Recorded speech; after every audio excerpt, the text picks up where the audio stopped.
شراء من موقع دي اتش جيت. كنت شرحت قبل كده ازاي تقدر تعمل حساب على تطبيق دي اتش جيت، وكلمتكم كمان على ان انا هعمل لكم فيديو تاني هشرح لكم بالتفاصيل، لكن هشرح النهارده على الموقع الالكتروني. طبعا الموقع ده يا جماعه يعتبر دلوقتي ترند في امريكا، الناس كلها بتستخدم الموقع في الشراء اونلاين، وهو دلوقتي يعتبر افضل المواقع للشراء من الصين. بجانب كمان هو بيقدم اسعار رخيصه جدا، ارخص من موقع علي بابا او حتى موقع علي اكسبريس. زي ما انتم شايفين كده، اول ما دخلت على الموقع، بمجرد ما انت تدخل على الموقع بيديك كوبون تقدر تستخدمه بحوالي $9. كل ما عليك انك هتضغط على جيت ناو وتقدر تستلم الكوبون. زي ما انتم شايفين كده الكوبون اهو متقسم لاتنين، واحد $3 وتاني $6. اوكي، جيت اول.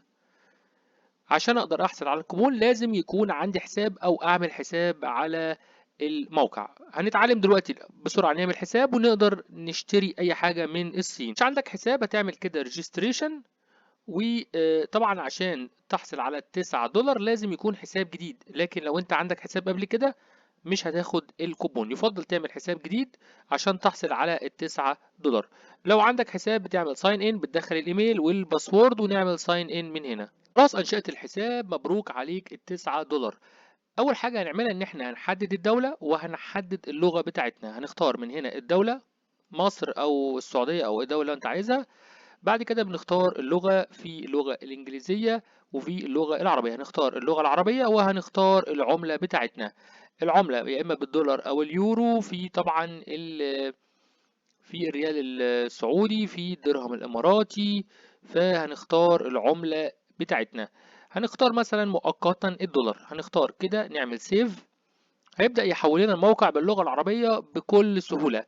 بعد ما خلاص انت عاوز بقى تحدد الحاجة اللي انت هتشتريها، ممكن تختار هنا مثلا الهواتف المحمولة. هيجيب لك بقى جميع الهواتف، هواوي، شاومي، اوبو، او ساعات ذكية وهكذا. لو انت عايز تشوف هنا بقى مركز الكوبونات، بيظهر لك هنا جميع الكوبونات اللي تقدر تستخدمها من خلال الموقع. اضغط على كوبوناتي، ادي كوبون اولاني وادي كوبون تاني تقدر ان انت تستخدمهم. طبعا الكوبون بيكون متاح لفترة معينة، فده كوبون وده كوبون تقدر تستخدمهم. طيب هنبدأ بقى نخش على الصفحة دي ونبدأ ان احنا نشوف مثلا الهواتف المحمولة، مثلا جهاز هواوي. دي جميع الأجهزة بالأسعار بتاعتها. طبعا لو انت هتشتري جهاز غير لما تشتري جهازين او هكذا، فده طبعا كل ما تشتري بالجملة بتحصل على خصم اكبر. هنختار الجهاز ده. طبعا الجهاز ده اللي هو الشاشة اللي بتفتح، وكمان المساحة بتاعته قد ايه، 256. ممكن تختار كمان عدد الكميات، ممكن مش جهاز واحد، ممكن يبقى جهازين. الجهاز الواحد عامل $773. لو هتشتري اكتر من قطعة، لو هتشتري 10 قطع هيكون بالسعر ده اللي هو 7359. طب انا مثلا هشتري قطعة واحدة، عايز اجرب الموقع. كل ما عليك انك هتضغط هنا على اضف الى السلة بس كده. اذهب بقى الى العربة. بيجيب لي طبعا هنا الجهاز بتاعي وبيجيب لي السعر بتاعه. بعد كده طبعا بيجيب لي هنا الكوبونات. الكوبون طبعا اتفعل تلقائي لان انا زي ما قلت لكم هاخد $9. الكوبون اتفعل تلقائي لان هو موجود عندي، مش لازم ان انا احط كوبون. طيب اللي بعد كده بقى اضغط على اكتشف. بدخل بياناتي، لازم طبعا بياناتي تكون بطريقة صحيحة عشان المنتج يوصل لغاية المنزل. هدخل بياناتي زي الاسم الأول والعنوان والولاية والمدينة ورقم التليفون ورمز البريدي وتواصل بريد إلكتروني، واضغط على حفظ عشان أقدر إن أنا أستلم المنتج. طيب أهم حاجة في الموقع ده إن أنت بتقدر تشحن مجاني. زي ما انتوا شايفين كده الشحن مجاني، تكلفة الشحن مجاني. طيب لو انت لقيت منتج، بعض المنتجات بيكون عليها مصاريف شحن، ده بترجع لأن المنتج نفسه بيحتاج مصاريف شحن، لكن في بعض المنتجات بتكون مصاريف الشحن مجانية. فدي تعتبر من الحاجات اللي انت لازم برضو تخلي بالك منها. طبعا بيقول لك هنا ظاهر ان هو تكلفة الشحن مجاني.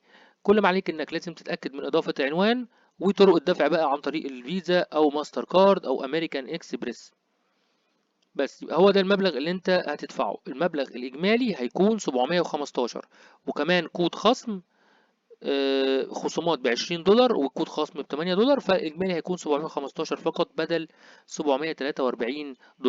لو انت في مصر لازم تكون معاك بطاقة كريدت كارد عشان تدفع بالدولار. لو انت طبعا في السعودية، في الامارات، او في دولة اخرى، مفيش عندك اي مشكلة، تقدر تدفع بالبطاقة بتاعتك علشان تقدر انك انت تحصل على المنتج. زي ما انتم شايفين كده انا جربت اضيف منتج تاني. يعني مثلا المنتج الاولاني كان مصاريف الشحن مجانا، لكن المنتج التاني عليه مصاريف شحن. ففي الحالة دي طبعا بيختلف المنتج الاولاني عن المنتج التاني. ففي بعض المنتجات بتكون مصاريف شحن مجانية، وبعض المنتجات بتكون عليها مصاريف شحن. برضو لازم تكون عارف ان في فلوس بتدفع للجمارك. يعني لو دولتك بتاخد جمارك، عليك ان انت طبعا لما بتكون كاتب بياناتك بيتم التواصل معاك وبيبلغوك بالمفروض تدفعه عند الجمارك. فلازم برضو تكون عارف ان بيكون كل دولة عليها جمارك. يعني مصر طبعا بتاخد جمارك سواء 40%، السعودية بتاخد مثلا، الإمارات مثلا مش عليها جمارك، وهكذا. فعليك إن أنت تكون عارف الموضوع ده من خلال الدولة اللي أنت مقيم فيها، هل هي بتاخد فلوس جمارك وقد إيه مفروض تدفعه. كده طبعا يكون انتهى الفيديو بتاعنا. ما تنسوش تدعمونا باللايك والسبسكرايب، وأشوفكم على خير فيديو جديد. مع السلامة.